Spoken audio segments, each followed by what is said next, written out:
ஸ்ரீசக்கர வரதாச்சாரியம் சுத்தசத்வ குருத்தமம் ஸ்ரீநிதிம் ராகவம் வந்தே ஹியபார கருணாகரம். கவசம் கனெக்ட் நேயர்களுக்கு நமஸ்காரம். பெரியாழ்வார் திருமொழியின் 4 திருமொழி 2 பாசுரத்தை அனுபவிக்க நாம் மானசீகமாக புறப்பட்டு திருக்கோட்டியூர் திவ்ய தேசத்தை அடைகிறோம்.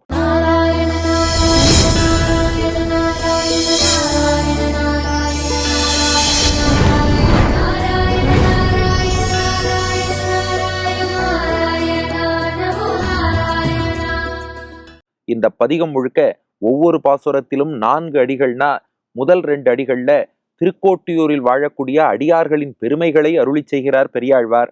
அடுத்த 2 அடிகள்ல இப்படி அருமையாக எம்பெருமான் வந்து சேவை சாதிக்க அவனை சேவிக்காமல் இருக்கிறார்களே அவர்களையும் நிந்திக்கிறார். இப்படி இரண்டும் கலந்ததாக 2 in 1 எல்லா பாசுரங்களும் அமைந்துள்ளன. அந்த வகையில் 2வது பாசுரத்தை அனுபவிப்போமா? குற்றம் இன்றி குணம் பெருக்கி குருக்களுக்கு அனுகூலராய் செற்றமொன்றும் இலாத வன்கையினார்கள் வாழ் திருக்கோட்டியூர் துற்றி ஏழுலகுண்ட தூமணி வண்ணன் தன்னை தொழாதவர் பெற்றதாயர் வயிற்றினை பெருநோய் செய்வான் பிறந்தார்களே. குற்றமின்றி குணம் பெருக்கி குருக்களுக்கு அனுகூலராய் செற்றமொன்றும் இல்லாத வன்கையினார்கள் வாழ் திருக்கோட்டியூர் துற்றி ஏழுலகுண்ட தூமணி வண்ணன் தன்னை தொழாதவர் பெற்றதாயர் வயிற்றினை பெருநோய் செய்வான் பிறந்தார்களே. இப்ப பாட்டின் முதல் பாதிக்கு வந்துருவோம். திருக்கோட்டியூரில் வாழும் அடியார்களுக்கு 4 பெருமைகளை போன பாசுரத்தில் அருளி செய்தார். இந்த பாட்டுல 5 பெருமைகளை காட்டுகிறார். அதுவும் இந்த 5 பெருமைகள் எப்படி இருக்குன்னா ஸ்டெப் பை ஸ்டெப்பா முதல் பெருமையை வளர்த்துண்டா 2வது வருமா, 2லேருந்து 3, 3லேருந்து 4, 4லேருந்து 5 இப்படியே அவர்களுடைய பெருமை வளர்ந்து கொண்டே போகிறதாம். எப்படி? இப்ப பாருங்கள், ஒவ்வொன்றாக பார்ப்போம். முதல் பெருமை குற்றம் இன்றி. குற்றம் இன்றினா அவள்கிட்ட ஒரு குற்றமும் கிடையாது. இது சாமான்யமா எல்லாருக்கும் புரியற அர்த்தம் தானேனா வியாக்கியானத்துல மாமுனிகள் இன்னும் கொஞ்சம் ஆழ்ந்த விசேஷ அர்த்தம் காட்டுறார். குற்றம்னா முதல்ல என்ன? மிஸ்டேக், ராங் டூயிங், குற்றம்ங்கிறோமே. அது என்ன குற்றம்னா ரொம்ப அழகா விளக்குறார். பகவான் சாஸ்திரத்துல ஒரு விஷயத்த செய்யின்னு சொல்லி நாம் அதை செய்யாம இருந்துட்டோம்னா அது குற்றம். அதே சாஸ்திரத்துல ஒரு விஷயத்த செய்யாதேன்னு சொல்லி அதை செஞ்சோம்னா அதுவும் குற்றம். செய்ய வேண்டியதை செய்யாம விட்டாலும் குற்றம், செய்யக்கூடாததை செஞ்சாலும் குற்றம். இப்ப குற்றமின்றினா என்ன அர்த்தம்னா செய்ய வேண்டியதை செய்வா, செய்யக்கூடாததை செய்ய மாட்டா, செய்ய வேண்டியதை செய்யாம இருக்க மாட்டா, செய்யக்கூடாததை செய்ய மாட்டா. அதனாலதான் குற்றம் இல்லாதவர்கள். அதாவது வேதங்கள்லயும் சாஸ்திரங்கள்லயும் எம்பெருமான் என்ன கட்டளையிட்டு இருக்கானோ அதை அப்படியே to the letter and spirit follow பண்ணி வாழறா பாருங்க. அப்படி பல ஆச்சாரியர்கள் மகான்களை பார்க்கிறோமே, அவளுக்கு தான் குற்றம் இல்லாதவர்கள்னு பேரான். அதனால ஒரு விதியை மீறி நாம செயல்பட்டாலும் குற்றம், செய்யன்னு சொன்னதை செய்யாம விட்டாலும் குற்றம். இதைத்தான் இன்னைக்கு ஆங்கிலத்துல ஆக்ட்ஸ் ஆஃப் ஒமிஷன் அண்ட் கமிஷன்ங்கிறான். ஒமிஷன்னு விட்டாலும் தப்பு, கமிஷன்னு செய்யக்கூடாததை கமிட் பண்ணி செஞ்சுட்டாலும் தப்பு. இந்த 2ம் இல்லாதவர்கள் குற்றம் இன்றி. அதனால குற்றம் இல்லாதவர்கள். சரி, இப்படி குற்றம் இல்லாமல் சாஸ்திரத்துல சொன்னதை மட்டும் செய்வோம், சொல்லாத செய்யாம இருப்போம். இப்படி ஃபாலோ பண்ணா என்ன ஆகும்னா நமக்கு குணங்கள் வளரும். அதான் 2வது பெருமை. குணம் பெருக்கி குணங்களை வளர்த்து கொள்கிறார்கள். என்ன குணம்னா சமம் தமம் என்று வியாக்கியானத்துல காட்டுறார். சமம்னா மனத்தை அடக்குவதுன்னு அர்த்தம். தமம் என்றால் புலன்களை அடக்குவதுன்னு அர்த்தம். இந்த புலன்களை கூட அடக்கிடலாம், மனசை அடக்கிறதுங்கிறது இன்னுமே கஷ்டம்தான். ஆனா நம்ம சாஸ்திர விதிகளை சரியாக பின்பற்றி கொண்டு வர வர குணம், இந்த சமதமம்ங்கிற குணம் இருக்கே, வார்த்தை பாருங்க, ஆழ்வார்கள்லாம் சாமான்யமா வார்த்தை பயன்படுத்த மாட்டா. குணம் உடையவர்னு சொல்லல, குணம் பெருக்கினர்.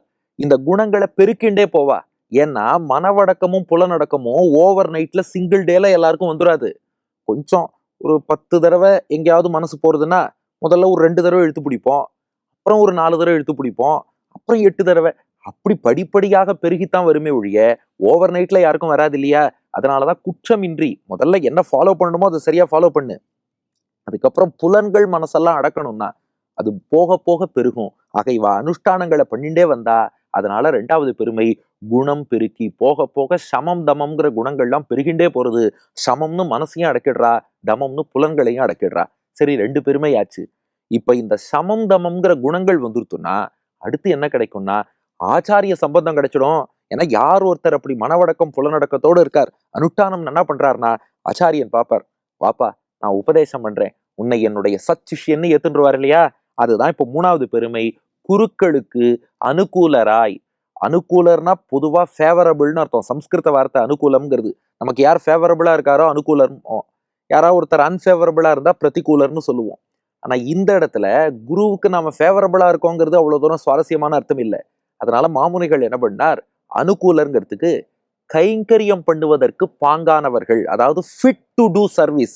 அதனால அனுகூலம்ங்கிறதுக்கு ஃபிட், தகுதியானன்னு அர்த்தம் சொல்றார். குருக்களுக்குன்னா ஆச்சாரியனுக்குன்னு அர்த்தம். குருன்னா ஆச்சாரியன் இல்லையா?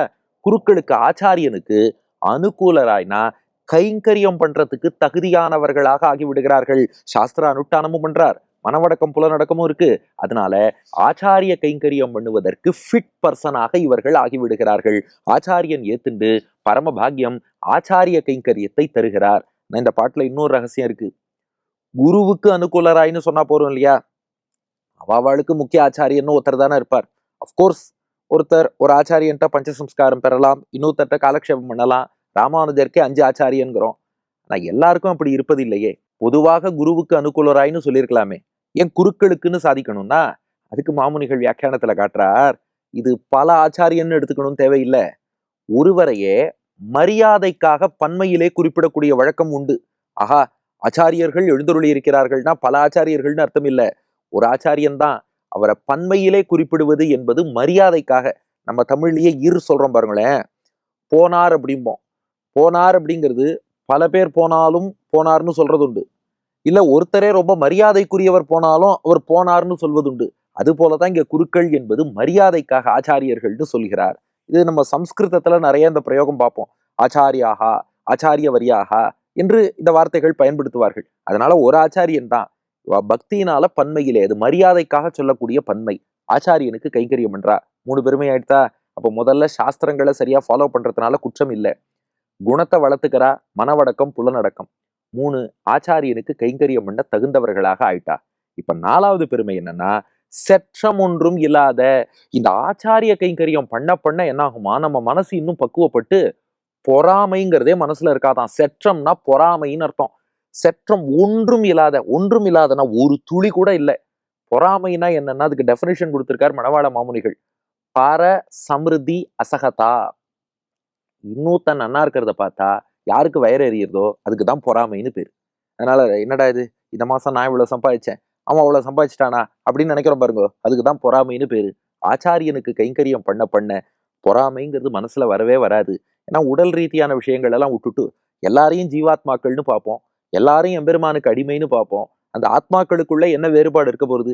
குவான்டிடேட்டிவ்லி பலரா இருந்தாலும் குவாலிட்டேட்டிவ்லி எல்லாரும் ஒன்னா தானே இருக்கும். அதனால அதுக்கப்புறம் இந்த பொறாமைங்கிறது வராது. இதுதான் 4வது பெருமை, பொறாமை இல்லாதவர்களா இருக்கா.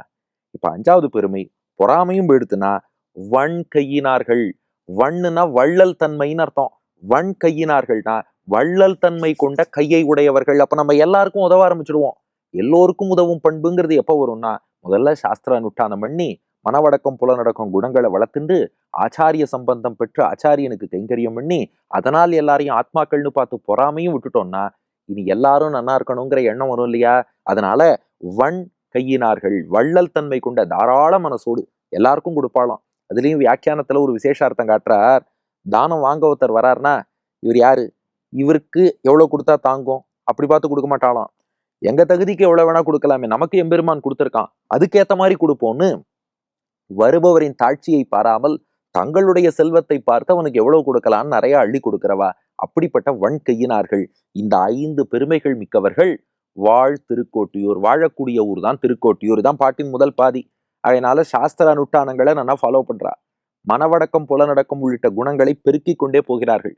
ஆச்சாரியனுக்கு தொண்டு செய்ய தகுதியானவர்களாக இருக்கிறார்கள். அத்தோடு பொறாமை ஒரு துளி இல்லாதவர்கள். எல்லோருக்கும் தாராளமாக வள்ளல் தன்மையோடு உதவக்கூடிய கை படைத்தவர்கள், வன் கையினார்கள். இவா வாழக்கூடிய ஊர் திருக்கோட்டியூர். இப்ப அப்படியே பாட்டின் 2வது பகுதிக்கு வருவோம். அங்க இருக்கிற பெருமாள் எப்பேற்பட்டவர், அவரை சேவிக்காமலும் ஒரு சிலர் பூமியில இருக்காளே, அதை நிந்தித்து பாடுகிறார் இப்ப பெரியாழ்வார். துற்றி ஏழுலகுண்ட தூமணி வண்ணன் தன்னை. அந்த பெருமாள் திருக்கோட்டியூர்ல எழுந்தருளி இருக்காரே சௌமிய நாராயணன், அவர் என்ன பண்ணார்னா, பிரளய காலத்துல மொத்த உலகம் எல்லாம் பிரளய ஜலத்துல மூழ்குவது போன்ற நிலை. இப்ப என்ன பண்ணாராம், அப்படியே மொத்த உலகத்தையும் உருண்டையா திரட்டி தூக்கி வாயில போட்டுட்டாராம். அதுதான் துற்றி. துற்றினா ஒரு உருண்டையாக திரட்டின்னு அர்த்தம். உலகத்துல உள்ள எல்லா பொருளையும் இதை தூக்கி தனியா போட்டுக்கிறேன், இதை தூக்கி தனியா போட்டுக்கிறேன், அதை தூக்கி தனியா போட்டுக்கிறேன், இப்படி ஒன் பை ஒன்னா இண்டிவிஜுவலா தூக்கி வாயில போடலையா, துற்றி நான் மொத்தமா திரட்டி. அந்த யானை எல்லாம் சாப்பிடும்போது ஒரு பெரிய கவளம்னு உருட்டும், அப்படியே வாயில போட்டுடும், அதுக்குதான் துற்றுதல்னு பேரு. துற்றி மொத்தமாக திரட்டி ஏழுலகு உண்ட, ஒரு உலகம் இல்ல 7 உலகங்கள். இங்க 7 உலகம்னா பூமி பிளஸ் கீழ் 7 உலகங்களை ஒரு உலகம்னு கணக்கு பண்ணிக்கணும். அதனால பூலோகம் பிளஸ் கீழ் உலகங்கள், அதுக்கு மேல புவஹா சுவஹா மகஹா ஜனஹா தபஹா சத்தியம் உள்ளிட்ட மேல் உலகங்கள். இந்த 7 உலகம் என்ன பண்ணார்னா உண்டு தன் வயிற்றுக்குள்ளே வைத்து கொண்டான். ஏன்னா எல்லாத்தையும் பிரளய ஜலம் மூழ்கிடும். இந்த உலகமெல்லாம் அப்படியே இருந்தா அந்த பிரளய ஜலத்துல எல்லாரும் சிக்கி தவிப்பா. எல்லாரையும் வயத்துல விட்டு ரட்சிக்கிறேன்னு அம்மா 10 மாசம் குழந்தைய சுமப்பா. எம்பெருமான் உலகத்தையே பிரளய காலம் முழுக்க வயத்துல சுமந்து காத்தவன். அதனால துற்றி 7 உலகம் உண்ட தூமணி வண்ணன். இப்படி 7 உலகத்தையும் சாப்பிட்டதுனால பெருமாள் எப்படின்னா தன்னுடைய ஆஹா எவ்வளவு பெரிய காரியம் பண்ணியிருக்கோம், பக்தர்கள் எல்லாம் ரட்சித்தோமே, அந்த தன்னுடைய மகிழ்ச்சியினால இன்னும் பிரகாசமாயிட்டாராம். அதான் தூய்மையான மணி, நீலமணி போல். வண்ணன்னா அந்த வண்ணம் கொண்டு பிரகாசிப்பவன் அர்த்தம். துற்றி 7 உலகுண்ட, 7 உலகத்தையும் காப்பாத்தி வயத்துல வச்சிருந்தப்போ ஆஹா என் பக்தர்களை காக்க எவ்வளவு பெரிய வாய்ப்பு கிடைச்சது, எல்லாரையும் வயத்துல வச்சு காப்பாத்துறானே, அந்த சந்தோஷத்துல தூமணி வண்ணன் தூய மணி போல் நன்றாக ஒளி வீசிக்கொண்டு எம்பெருமான் விளங்கினான். அந்த தூமணி வண்ணன் தன்னை தொழாத, இவனை தொழாதவரும் பல பேர் இருக்கிறார்கள் அல்லவா. இந்த எம்பெருமான் தான் வயத்துக்குள்ள வச்சு நம்மளை ரட்சித்தான். ஆனால் இந்த எம்பெருமானை தொழாதவர், தொழமாட்டேன்னு ஒரு சிலர் இருக்கா. இங்க திருக்கோட்டியூர் அன்பர்களோ அப்படி பக்தியோடு இத்தனை பெருமைகளோடு இருக்கா. ஆனா தூமணி வண்ணன் தன்னை தொழாதவர், இவனை தொழாதவாளும் இருக்கா. அவள்லாம் ஏன்பா பூமியில பிறந்தா? போன பாசுரத்துல என்ன பண்ணார் பெரியாழ்வார், பிரம்மா அவர்களெல்லாம் எதுக்கு படைச்சார்னு தெரியலையேன்னார். இந்த பாட்டுல சொன்னார் அவ பிறந்ததுக்கு ஒரே ஒரு பிரயோஜனம் தான், பெற்ற தாயர் வயிற்றினை பெருநோய் செய்வான் பிறந்தார்களே. பெற்ற தாயர், அவளை பெற்றெடுத்த அம்மா இருக்காளே, அந்த பெற்ற தாயருடைய வயிற்றினை, அந்த அம்மாவோட வயத்துக்கு பெருநோய் செய்வான். நோய்னா இந்த இடத்துல வலின்னு அர்த்தம். பெருநோய் செய்வான்னா பெரிய வலியை கொடுப்பதற்காகவே செய்வான். அப்படின்னா ஹி வில் டூன்னு அர்த்தம் இல்ல, இன் ஆர்டர் டு டூன்னு அர்த்தம். வான் விகுதி பெற்ற தெரிநிலை வினையச்சம்னு தமிழ்ல சொல்லுவா. அதனால செய்வான் அப்படின்னா செய்வதற்காக. என்ன செய்வதற்காக? பெருநோய் செய்வான். நோய்னா வலி, பெரிய வலியை கொடுப்பதற்காகவே பிறந்தார்களே. அம்மா வயத்துக்கு பெரிய வலியை கொடுக்கவே பிறந்தார்கள். புரியலையே. மாமுனிகள் வியாக்கியானம் பண்ணார், ஒன்றும் இல்லை பிரசவ வலின்ட்டார். அதாவது இவாள்லாம் பிறந்ததுக்கு ஒரே ஒரு பிரயோஜனம் என்னன்னா, அவ அம்மா வயத்துல பிரசவ வலி ஏற்பட்டது, அவ்வளவுதான்ப்பா. பிறந்து நீ ஒன்றும் சாதிக்கலையே, பெருமாளையே செய்விக்கலைன்னா எதுக்கு பிறந்த? அதனால இந்த எம்பெருமானை தொழாதவர்கள் எல்லாம் பெற்ற தாயர் வயிற்றினை பெருநோய் செய்வான் பிறந்தார்களே. பெத்த அம்மாவோட வயத்துல நல்ல ஒரு பெரிய பிரசவ வலியை கொடுத்து அம்மாவை கஷ்டப்படுத்தணுங்கிறதுக்காக பிறந்திருக்காளே ஒழிய பிறந்ததுக்கு அப்புறம் அந்த அம்மாவோட வயத்துக்கு ஒன்றும் லாபம் இல்லைன்னு பதில் சொல்றார். அதுதான் பாட்டின் 2வது பாதி. உலகத்தையே உருட்டி திரட்டி சாப்பிட்டானே மணிவண்ணன், அந்த எம்பெருமானை தொழாதவர்கள் அம்மா வயத்துக்கு பிரசவ வலியை நன்னா அதிகமா கொடுக்கறதுக்காகவே பிறந்தவர்கள்னு. ஆக மொத்த பாசுரம், குற்றம் இன்றி குணம் பெருக்கி குருக்களுக்கு அனுகூலராய் செற்றமொன்றும் இலாத வன்கையினார்கள் வாழ் திருக்கோட்டியூர் துற்றி 7 உலகுண்ட தூமணி வண்ணன் தன்னை தொழாதவர் பெற்ற தாயர் வயிற்றினை பெருநோய் செய்வான் பிறந்தார்களே. குற்றமின்றி குணம் பெருக்கி குருக்களுக்கு அனுகூலராய் செற்றமொன்றும் இல்லாத வன்கையினார்கள் வாழ் திருக்கோட்டியூர் துற்றி 7 உலகுண்ட தூமணி வண்ணன் தன்னை தொழாதவர் பெற்ற தாயர் வயிற்றினை பெருநோய் செய்வான் பிறந்தார்களே. ஆக திரண்ட பொருள், எந்த குற்றமும் இல்லாதவர்களாக, நற்குணங்களை வளர்த்து கொள்பவர்களாக, ஆச்சாரியர்களுக்கு கைங்கரியம் பண்ணுவதிலே அதற்கு தகுதி மிக்கவர்களாக, பொறாமை துளியளவும் இல்லாதவர்களாக, தாராள மனசோடு எல்லோருக்கும் அள்ளி கொடுக்கும் கை கொண்டவர்களாக அடியார்கள் வாழக்கூடிய ஊர் திருக்கோட்டியூர். அங்கே எழுந்தருளி இருக்கும் எம்பெருமானோ 7 உலகங்களையும் திரட்டி பிரளய காலத்துல விழுங்கி வயத்துல வச்சின் ரட்சித்த தூய மணி போல் வண்ணம் கொண்டவன். இந்த எம்பெருமான தொழாதவர்கள் பெத்த அம்மாவோட வயத்துல அதிகமா பிரசவ வலி கொடுக்கணுங்கிறதுக்காக பிறந்திருக்கா போல இருக்குங்கிறது பாட்டின் திரண்ட பொருள். அடியன் வழங்கும் ஆங்கில வடிவம், devoid of any blemishes, increasing their good qualities and being fit to serve the acharyas, devoid of any kind of jealousy and always having magnanimity with philanthropic hands, great devotees live in Tirukkottiyur. The Lord of Tirukkottiyur is the blue gem-hued one, that swallowed the entire 7 worlds at the time of deluge and kept them inside his tummy. Those people who don't worship that Lord are born on this earth to cause labor pains to their mothers என்பது இதற்கான ஆங்கில வடிவம். இனி இதற்கடுத்த பாசுரத்திலும் திருக்கோட்டியூர் அடியார்களை பெருமையும் எம்பெருமான் பெருமையும் தொடரும். பெரியாழ்வார் திருவடிகளே சரண்.